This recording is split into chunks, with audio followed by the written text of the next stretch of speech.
theme of the week. Theme of the week this week is the best countries to visit from New Zealand. So the closest countries to visit from New Zealand.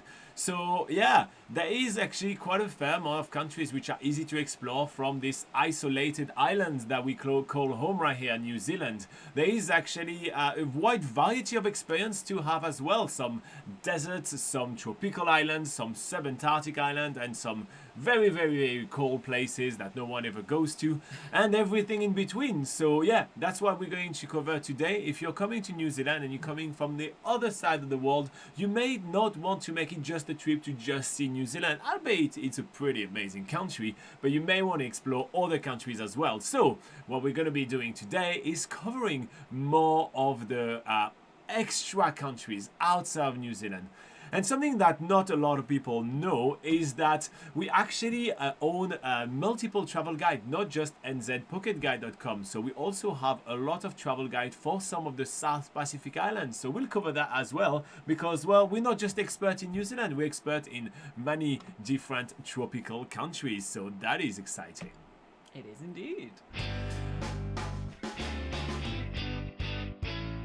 So the first country that we're going to be talking about is probably the one which is the most on the nose one. So we're starting with the obvious, guys. You'll have to forgive us on that one.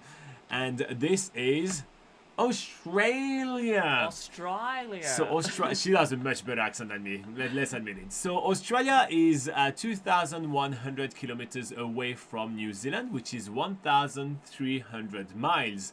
To fly to Australia from New Zealand, it takes about 3 hours, and yeah, there's many airlines that can take you there. Laura, what's Australia?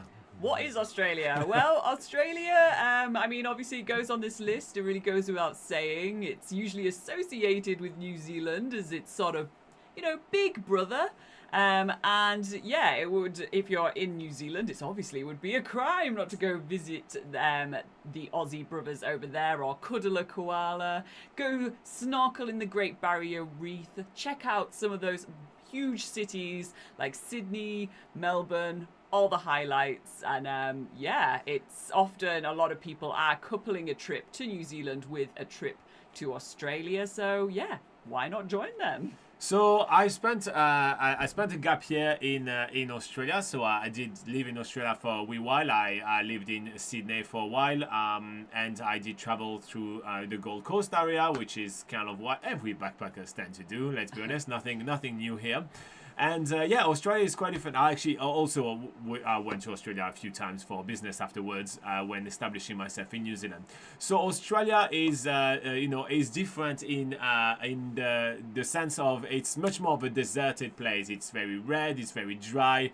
The feeling of when traveling around Australia compared to New Zealand is extremely different because of all the air, the temperature, and obviously the landscape. But something else which is really different with Australia compared to New Zealand is the fact that you've got to commute big time to go to places. So one of the advantages of traveling around New Zealand is that you can drive for 10, 15, 30 minutes and bam, you find something amazing, and then 10, 15, 30 minutes, bam, you find something amazing. And that's kind of like this road trip kind of style that you can get in New Zealand. While in Australia, you mostly base yourself in larger cities, let's say Sydney, Melbourne, Cairns, for example.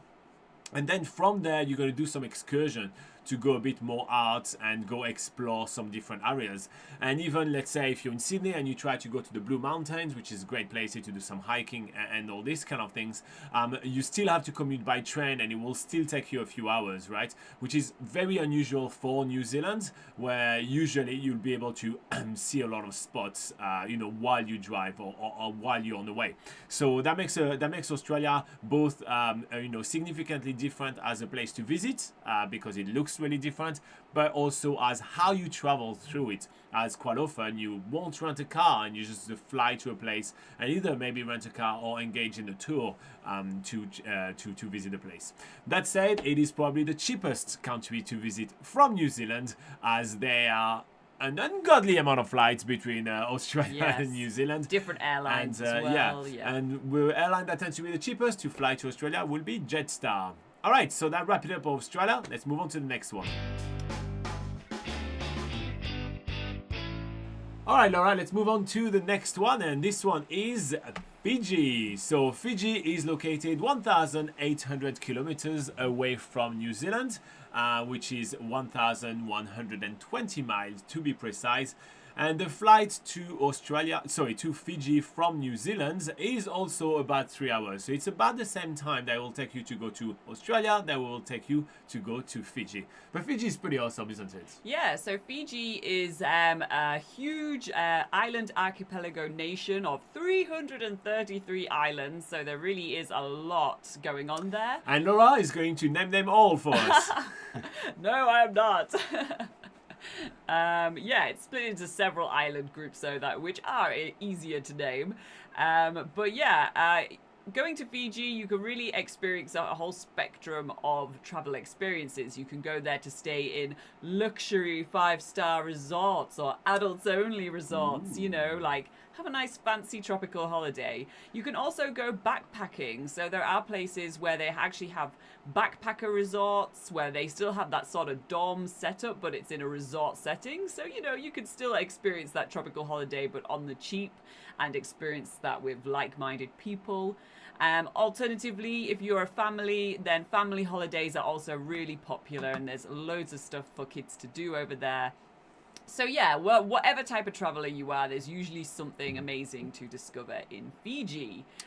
So I don't know if you, so again, as mentioned in the intro of this video, I don't know if you know that, but we also run a website called FijiPocketGuide.com. It's like NZ Pocket Guide, but for Fiji. So you may want to check it out to plan your holiday in Fiji. But let's talk a little bit about what makes Fiji different from New Zealand. So Fiji is different from New Zealand in such that it is a really tropical kind of place. It's your island paradise. You've seen it on TVs, you've seen it on shows like Love Island and Survivor and all this quality TV programming that everybody loves. So Fiji provide this kind of paradisiac place, but also with all the safety of having a lot of very international resorts such as Radisson, Hilton, all those kind of things. So if you feel like you want your comfort from what you used to when you're traveling but you want a tropical setting, then Fiji can be a great place for you, and it's fantastic for family. So Fiji is quite similar to New Zealand in some ways as well. When you're flying to Fiji, you'll be flying to Nadi, which is the largest city in Fiji, and yet still not the capital of Fiji. It's a bit like New Zealand. When you fly in Auckland, you fly to the biggest city, and bam, it's not the capital. The capital is Wellington. Yeah. So the capital of Fiji is Suva. All right, but one of the places where most people will be heading when going to Fiji, when coming from New Zealand, just because it's that 3-hour flight, you may want to take like a 5 days or 7-day holiday to get, to get to that tropical island. One of the places that people are mostly going to be visiting will be the Mamanuthas Island and the Yasawas Islands. So there are two island groups which are located quite close to Nadi and the Denaro Island, which is a made up island. It's not really an island, but it's basically where you're landing. So where you're landing, nearby there's Mamanuthas and the Yasawas Island. Those are your little dotted island in the middle of the Pacific Ocean. Those beautiful like white sand with crystal blue waters around. Those are those two areas that you may be looking for. And yeah, that's the one that you want to look into. Otherwise, there is some really kind of cool tropical rainforest and more like, rugged islands on the other side of Fiji, but usually there will be Nadi, the Mamanuthas, and the Yasawas Islands. All right, so that wrap up our little spiel about Fiji. Moving on. So next on our list is Samoa. So Samoa is located 2,800 kilometers away from New Zealand, which is 1,740 miles in freedom unit. The flight time from New Zealand is about 3 hours and 45 minutes, so a little further away from the last two entries. Laura, tell us about beautiful Samoa. So Samoa is more of an off-the-beaten-track South Pacific destination in this part of the world. It is really focused on its natural attractions as well as its culture. So Samoa has a really, some really deep traditions that are part of the Polynesian culture. And that's very, very accessible when you go there. It's not really like people are putting on a show for you. It really feels authentic, and you basically feel the culture as you're traveling through. So that's the first really awesome thing about it. But yeah, the natural attractions, like I say, are sort of like the really big wow factor of the country. It has huge swimming holes, like sinkholes with beautiful turquoise water in the bottom. It has huge waterfalls, blowholes, all that sort of thing. It's also a great place to swim with turtles in their natural environment as well. So, all that beautiful stuff, you can find it in Samoa. Robin, what's different about Samoa? So what's really different about Samoa is that it's more of an adventure kind of trip, right? So although we did talk about Fiji, where you say you can pamper yourself, you have all the comfort from home and everything like that, you won't really find that in Samoa. You're going to Samoa because you're seeking a tropical adventure. You'll have access to some, admittedly, the best snorkeling places, the best corals, the best turtles. Like, it's really amazing. The underwater world is pristine over there. However, you have to sacrifice a little bit of comfort from it. So that's kind of a bit of a trade-off, but it's definitely, in our opinion at least, definitely worth doing. So that's a little bit different from Samoa rather than a lot of the other South Pacific islands. That said, as Laura mentioned, the natural attractions are absolutely amazing, and the amount of tourists there is much lower than a lot of other countries. Therefore, you're gonna get this feeling like you have in New Zealand of getting the whole place to yourself. So if you really enjoy doing a bit of a walk in New Zealand and feeling that you have the whole place to yourself because you've seen no one doing that hike, this could happen to you when traveling in Samoa. Not necessarily everywhere, but this could happen to you, to have the whole beach to yourself, to have the whole kind of area or blowholes and all those kind of things to yourself.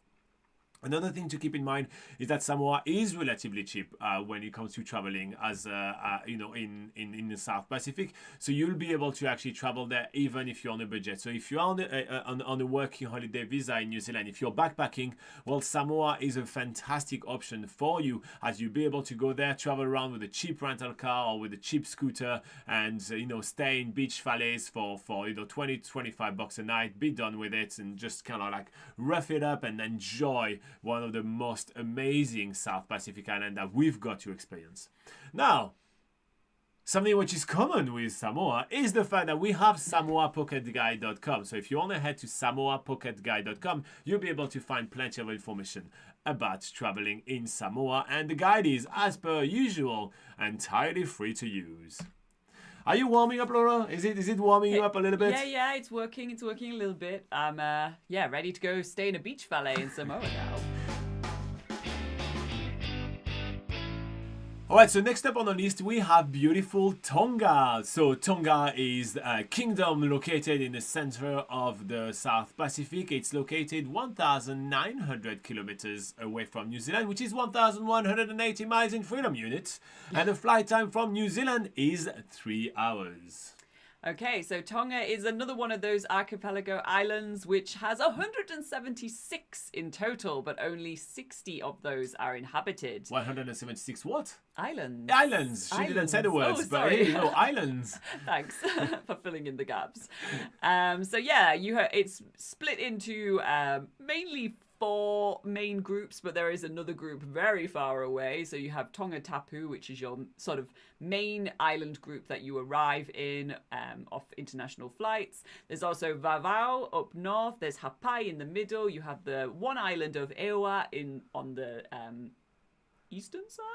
What I don't understand is why it's not part of Tonga Tapu, but that's fine. It feels like it's I guess it's a little. It's a 10-minute flight to get there. It's our Wahiki Island in Auckland. Yeah, and then finally there's the Niuas, which are really far flung, very much up north. Actually closer to Samoa than they are to Tonga, but they are part of Tonga as well. So yeah, that's and it's also the Kingdom of Tonga because it does have a monarchy. There is the King of Tonga there, so that's also a big part of the pride and culture of Tonga, which again is an island nation where you really get an authentic feel for the culture there. There's sort of, it's is what you get. There's no sort of big spectacle there. It's very much, down to earth country to visit.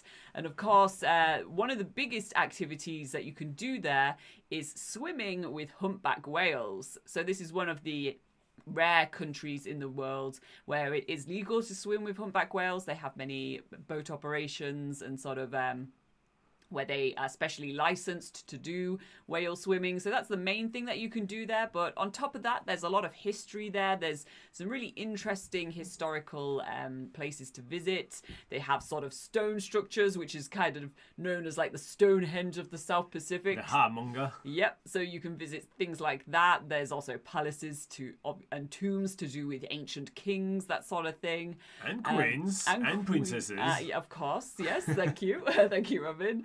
And also, yeah, of course, it's a tropical island. So you get your beaches, you get your beautiful snorkeling, you get beautiful warm waters, all that sort of good stuff. So all of that is available in Tonga. But what makes it different from New Zealand? Is there anything I can add to that? Amazing. So I think the thing I really want to stress when traveling in Tonga and what makes it really different than, for example, New Zealand is that really in Tonga, what you see is what you get, as Laura was saying, right? It's going to be your no-frill holiday. And in many cases, you'll have to get to Tonga to be able to sort anything out there. We try to help you as much as possible on our travel guide, which is located at tongapocketguide.com. Believe it or not, we have a guide for everywhere. That's crazy.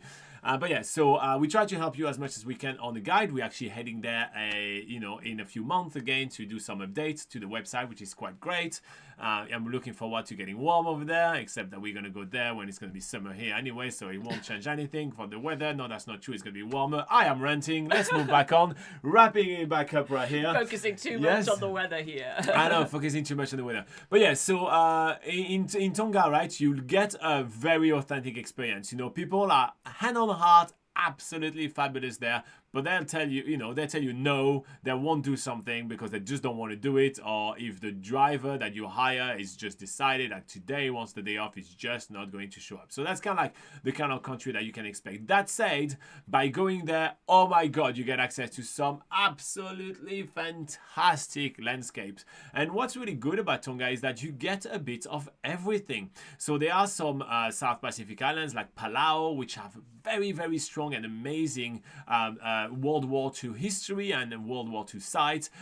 So, really cool, like kind of history. But you also have some places which have like pristine island that we just talk, like with Samoa, for example, where it mashes both of them together in Tonga, where you have some amazing historical site, as Laura was talking about, a monarchy, really different kind of way to approach their democracy as well. It's just really kind of interesting and historical. There's museum, there's palace, there's tombs, there's historical sites. So it's really cool. But it also has those massive blowholes. It also has this amazing kind of pristine white sand beach just off the shore of Tonkatapu. Like limestone caves as well. Limestone caves that you can go in and even swim. Yeah. So it's just really amazing how you get a little bit of everything there. And obviously you get really amazing coral kind of to go swim. Albeit a little bit, I know experience, a little bit less kind of wow than it was in Samoa. But you get amazing coral. You get swimming with the cetaceans. It's just really awesome. So yeah, so I like the fact that Tonga is offering a little bit of everything. So that's what makes Tonga different and worth visiting. So next on the list, we're having a beautiful Cook Island, also known as Raro by every Kiwi, I think. Every Kiwi will call it Very Raro. popular holiday spot for New Zealanders. Yes. So Raro is short for Rarotonga, which is the largest island in the Cook Island. Anyway, so the Cook Island is located 3,000 kilometers from New Zealand, which is 1,865 miles in freedom units. That's right, Laura. Freedom units. The flight time from New Zealand is 3 hours and 45 minutes. Yes. Okay, Laura, tell us more about the Cook Islands. Yeah, so out of all the South Pacific Islands, if there was a South Pacific Island that would be have the closest vibe to New Zealand, it would have to be the Cook Islands. That's mainly because their culture actually derives from very similar places. In the Cook Islands, they're known as, the indigenous culture is the Cook Islands Maori. Obviously, Maori is the indigenous culture of New Zealand. They can even many people in New Zealand can trace their family history back to the waka or the waka that which are the canoes that left from the Cook Islands. So yeah, there's obviously a lot of synergy there. There's a lot of things that you'll sort of recognize. If you are coming from New Zealand, you'll be like, oh, that's quite similar to New Zealand. So, but the different side, it's a tropical island, so you get much better weather in the Cook Islands. So the Cook Islands are 15 different islands. So although it's not as vast as places like Fiji and Tonga, those 15 islands are actually spread very far across the ocean. So the main island that people come to will be Rarotonga. This is, although it is the main island, it's still very small. You can travel around it in less than an hour. It's about... So yeah, it will take you less than 45 minutes to actually drive the entire circumference of Rarotonga Island. Yeah, so that's the main and island. And the speed limit is much lower. The speed limit is like 30k an hour or something like that, so yeah. Yeah. However, the tourism industry in Rarotonga is quite well developed. There's many different accommodations you can choose from. It's mainly for your sort of mid-range to luxury. If you're traveling there as a backpacker, you have very limited options, but it's got beautiful sort of private villas all the way to resorts, that sort of thing. You can do the self-catering holiday there, as most accommodations do have self-catering facilities. But yeah, and also the main thing about Rarotonga, and I'm about to talk about Aitutaki, which is the other sort of holiday hotspot in the area. The main thing about those two islands that they are surrounded by beautiful lagoons. So it is really about that sheltered, safe snorkeling, the opportunity to swim with turtles if you go on guided tours. So yeah, it's just sort of picture perfect, beautiful lagoon, more focusing on the lagoon sort of side of things. And then I think it's just is it about a couple of hours flight away, Aitutaki? Yeah, an hour and a half. Quite a short flight away from Rarotonga is Aitutaki, which is sort of a larger lagoon but a smaller island. And there they do their main focus there are lagoon cruises, where you get to do some island hopping, some tiny little islets that are in the lagoon, which is a really awesome experience. Snorkel like what we're doing on this photo. Yeah. Look at Laura and I enjoying ourselves tremendously right here. Yeah, so a lot of amazing snorkeling there in Aitutaki. If Robin and I were to choose our favorite island out of the both, I would say that we probably would choose Aitutaki, but Rarotonga is the easiest and cheapest one to get to, so that's obviously the one that you arrive in internationally, so always worth spending some time in Rarotonga as well. Yeah, well, Joey, one of our Patreon, went to Rarotonga and really enjoyed it, so... Yeah, maybe Robin could talk a little bit about how it is different to New Zealand. All right, so what makes the Cook Islands stand out? First up, cookislandspocketguide.com. You can check it out. There is a full travel guide. I feel like I'm making that jokes every time, but yes, we have a full travel guide for you again, and we're talking hundreds of articles, right? Anyway, so what makes the Cook Islands different from New Zealand and from the other kind of places that we've mentioned so far? Is that, well, it is not that different, and that's one of the appeal, right? As Laura was mentioning, it's kind of like New Zealand but tropical, and so therefore it's a very easy kind of holiday to go to. I'd say out of all the places that we mentioned so far, it's your easiest holidays. They use the New Zealand dollars, so you don't even have to do any currency conversion. You can use your card from New Zealand if you open a bank account here. It's absolutely fine. And you go there, and it's just very simple. You get all type of different accommodations. You can go budget to luxury. And when you want to do some of the best activities to do there, such as snorkeling and all that, you're in sheltered waters. You're in lagoon. You're not in the open seas. When I was talking about Tonga, when I was talking about Samoa, in most places, when you're going to go snorkeling, you are in the open ocean. It is a very different feeling to be in the open ocean than to be in a sheltered lagoon, and therefore you may be able to do more if you're not like a super strong swimmer or anything like that. So the Cook Island is kind of like your easy out. Plus, on top of that, the Cook Island is extremely well connected to New Zealand, and there is very regular flights. And because it's your kind of like easy escape holiday from New Zealand, the prices are relatively competitive to be able to go there. So you'll be able to score yourself a cool trip to the Cook Islands, but it's going to be hot. It's going to be a cool trip, but it's going to be hot. Yeah. All right, so that wraps up the Cook Island. Moving on. So let's move on to the next one and our latest trip, and that's the beautiful small island country that nobody ever heard of Niue. So, Niue is... Oh, yeah, sorry, I was supposed to say that. Sorry, oops. So, Niue, 2,400 kilometers away from New Zealand, which is 1,490 miles in freedom units, and it is a 3 hours and 30-minute flight away from New Zealand. Sorry for forgetting that, Laura. That's okay. Yes, tell us about Niue. What if you want to visit one of the least visited countries in the world, then put Niue on your bucket list. And just because it's the least visited, by no means there's nothing to do there. There is a ton to do there. And again, it is quite similar to New Zealand in that you go there mainly because of the natural wonders and the natural beauty of the island. It's very unique. It is the world's largest raised coral atoll, which means that most of the island is made from limestone, which in turn means there's a lot of amazing caves, a lot of amazing pinnacles, chasms, all these big dramatic natural attractions that you can easily access on very well maintained what they call sea tracks, which are just short walks to these coastal attractions, as most of the attractions are all on the coast. It's uncrowded. As being one of the least visited countries in the world, it's very uncrowded. You often in places by yourself, or maybe just with one other group or couple. So I mean, after a day on Niue, since there's only a flight a week, you only have that small batch of, let's say, 30 tourists on the island at one time.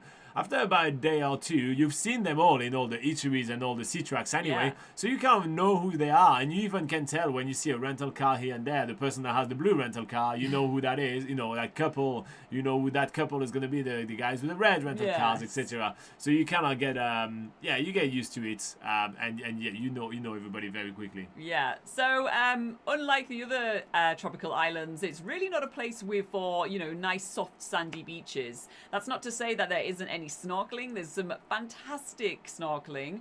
Snorkeling in some of the clearest waters you'll ever experience, with Niue being a mainly limestone island. Yeah. You're getting, it sort of filters any of the water that does go on the island, because it does kind of rain a lot. It's tropical, but that sort of gets filtered through the island, and there's barely any actual silty, dirty runoff at all. So you're swimming in crystal clear water, seeing amazing.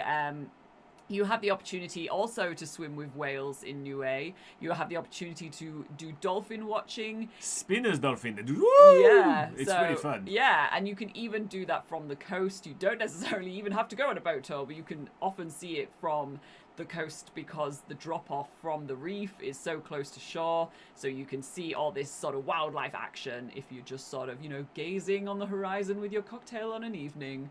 So yeah, what else would you say is different about Niue? All right, so one thing which is really different about Niue is that you can't really see, but behind Laura right here on the New Zealand map, there is actually Niue right here, because Niue is a state in association with New Zealand. So the same thing I was talking to you guys about with the Cook Islands, you go there with your New Zealand dollars, with your New Zealand card, and you'll be good to go. The great thing about Niue is that it's very small, so you'll get to feel like a local within only a few days, and that's a very unique feeling when it comes down to traveling. And so I think that this is the thing that I want to leave you guys with when you think of Niue. Another great thing is that there is nuepocketguide.com. So here you go. You can check out nuepocketguide.com and find your whole travel guide for the nation of Niue, which is fantastic. It's our latest trip. We absolutely loved it. And in fact, after this video, we're going to hang out with our Patreon subscribers and check out the photos of our latest trip. I promise that's the last time I'm plugging in one of our websites. But yeah, no, it's a fantastic country. We absolutely love this place. And don't be too afraid of the fact that Laura said there is no sandy beach. There's still many, many amazing places to snorkel and to really have a blast in the water there. Next on our list, we have beautiful Vanuatu. So Vanuatu is located 1,900 kilometers away from New Zealand, which is 1,180 miles. The flight time from New Zealand is 3 hours and 15 minutes. Okay, so Vanuatu, if culture is what you seek, then don't miss this amazing island nation, which has an ancient history and diverse culture. So if you visit villages, each different tribe will stay true to their original traditions, and it is one of the places where you can see the famous land dive. So this was said to be the inspiration, in fact, for bungee jumping, which was invented in New Zealand. That's crazy. Yeah, Vanuatu is also very famous for its active volcanoes. So if you want to actually see volcanoes where you can literally see the lava raging and bubbling, that sort of thing, then Vanuatu is definitely one of the more adventurous countries that you can visit in the South Pacific. But Robin, what makes it different? Ooh, what makes it different is that Vanuatu is actually a country where you're going to be speaking French. That's very different. So it's Vanuatu is a mix between French culture and Kanak culture, which is the local culture there. And the Kanak culture is still rich, vibrant, and thriving, which is quite amazing. As quite often when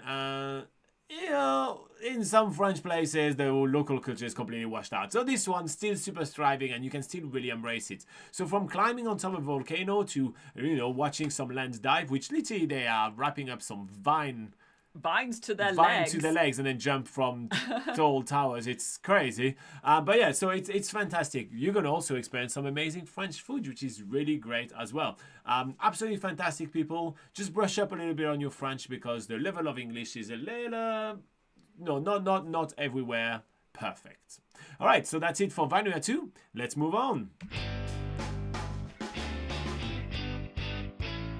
So next on our list, we have New Caledonia, which is one of the closest places to visit from New Zealand. It's only 1,500 kilometers away from New Zealand, which is 930 miles. The flight time, though, is about 3 hours. Laura, tell us about New Cal. Yeah, New Cal is how they sort of call it here in New Zealand. But yeah, it's a place where you could experience a fusion of European and Polynesian cultures there, as this is more of a French-influenced country. Ooh la la. Ooh la la.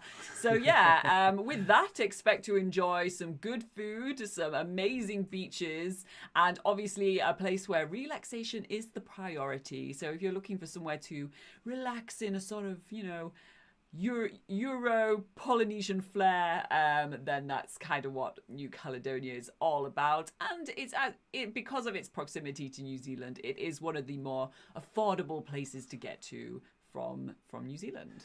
And phases on the to get to, because when being in New Caledonia, it's not as cheap. Now, so what stands out most with New Caledonia, as Laura started hinting, is the food. The food in New Caledonia is really exceptional. There is a strong emphasis over there on, making the food experience very French and very exceptional. And that's how they really promote themselves into the Australian and the New Zealand market. And it truly is the case with some phenomenal food outlets there.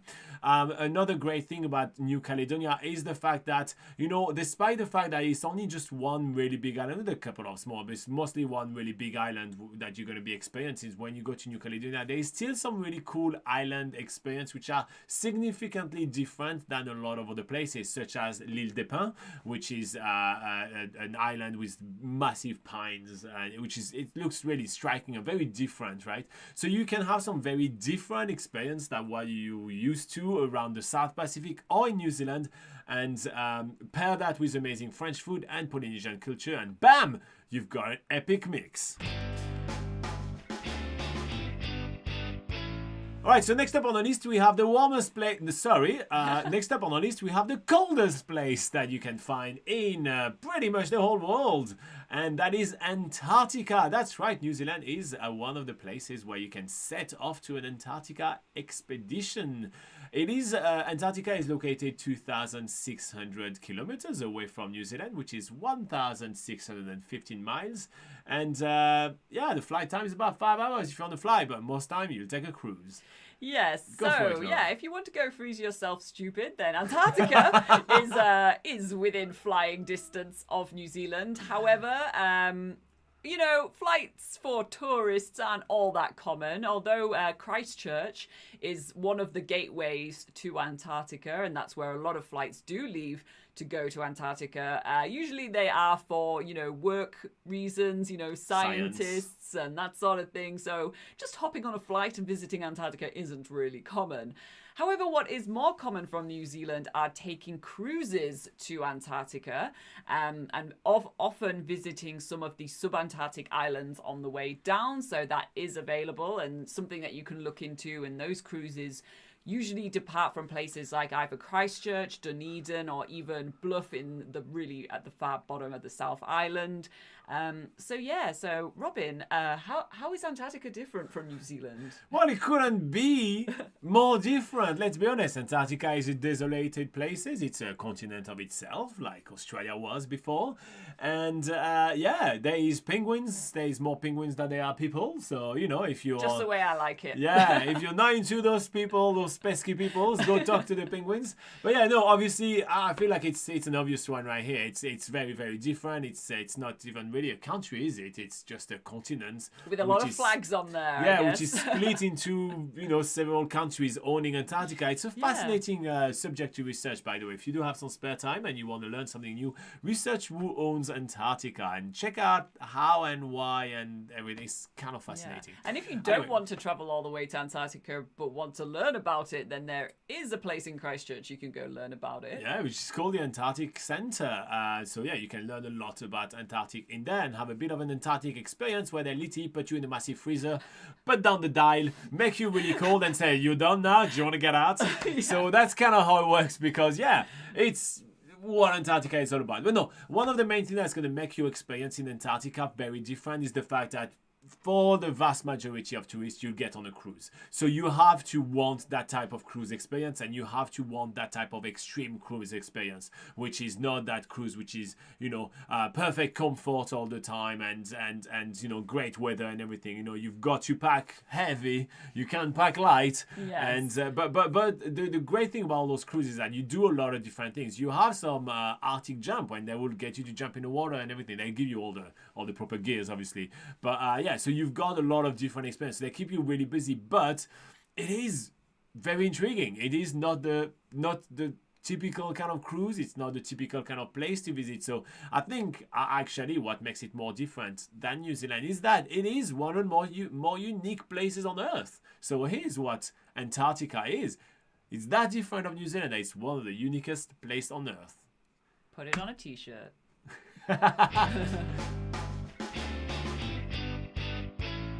Next up on the list, we have Hawaii. Hawaii is located quite far away from New Zealand. It's 7,000 kilometers, which is 4,350 miles. The flight time is 8 hours and 35 minutes. Yeah, so Hawaii is, although if you don't mind traveling further afield, it is an alternative Pacific paradise trip. You can combine the unbeatable service and connections of the US, so that obviously I don't want to step on Robin's toes of how it's different to New Zealand, but that is a way that it's quite different. You get this different sort of US service for New Zealand, and it's a hot spot for all sorts of different styles of travel. Whether you want to go as a backpacker, there's plenty of hostels there. There's places for families, honeymooners. So Laura does not know the meaning of the word quick. But so Hawaii will be your tropical US holiday, and it's becoming really quite popular for the Kiwis. Next up on the list, we have something very different, and it's the island of Tuvalu, or the island nation of Tuvalu, should I say. It's located 3,000 kilometers away from New Zealand, which is 1,865 miles. But the flight time is 6 hours. It is a long one. Not easy to get to. No. So it is the world's smallest country and definitely a destination for the free-spirited traveler. It's made up of 9 islands, and it's located just below the equator, so nice and hot. It's located between Fiji and Kiribati, so that's between those 2 islands over there. And it is a very hand-on-heart amazing nation to visit with, some quirk with the fact that basically the playground and the place where all the kids hang out is literally the runway of the airport every evening, just because it's so small, and it's also one of the lowest leveled islands, so it's slowly, sadly disappearing due to the rising sea levels. Yes. All right, so next up on the list, we have a little bit of a cheat, and that is Stewart Islands. So Stewart Islands is not really its own country, is it? It's in New Zealand. Laura, why did you put that on your list? Well, it kind of feels like you're going to a different country when you visit Stewart Island. It is technically classed as a sub-Antarctic island. It's just a quick ferry ride from Bluff at the bottom of the South Island.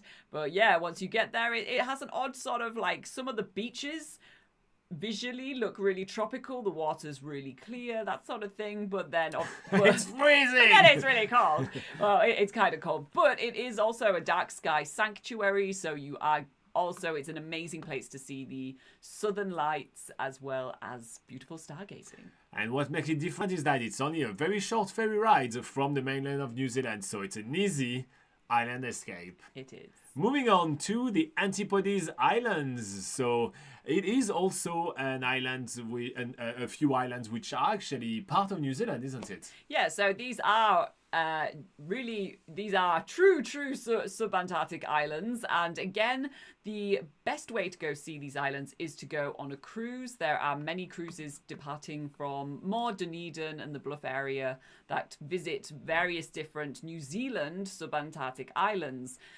Once you go there, you get to see penguins, and guess what? More penguins, probably some seals and sea lions as well. All right. So this wrapped up this video about the best islands and countries to visit from New Zealand. There is much more information on NZ Pocket Guide. I've got a link for you guys just right below this video, so make sure to check it out.